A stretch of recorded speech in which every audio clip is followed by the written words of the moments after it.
Un clin d'œil bien involontaire et un panneau qui affiche la couleur à l'entrée du village. Mais pour ce changement voulu notamment par les partisans d'Alain Juppé, il y a d'abord la primaire. C'est l'officialisation de la candidature à gauche d'Emmanuel Macron qui donne le ton de cette visite dans l'Yonne.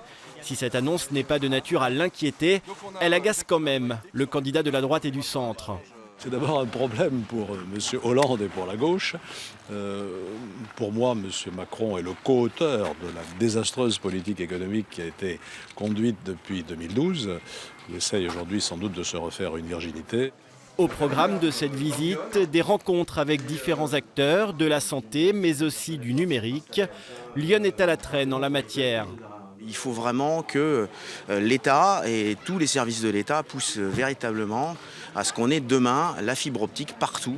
Dans cette exploitation, Alain Juppé est aussi venu rappeler l'importance de l'agriculture.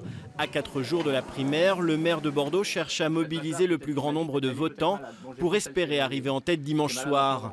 Convaincu que cet électorat-là peut être tenté par la droite dure, voire extrême. Enfin, face à ces élus locaux, Alain Juppé n'a pas retenu ses coups, notamment contre François Hollande et le gouvernement de Manuel Valls. Ce gouvernement ressemble à une pédonnière plus qu'à un gouvernement. Les jours pairs, le Premier ministre dit une chose et le lendemain, Mme Ségolène Royal dit l'inverse, ou un autre ministre.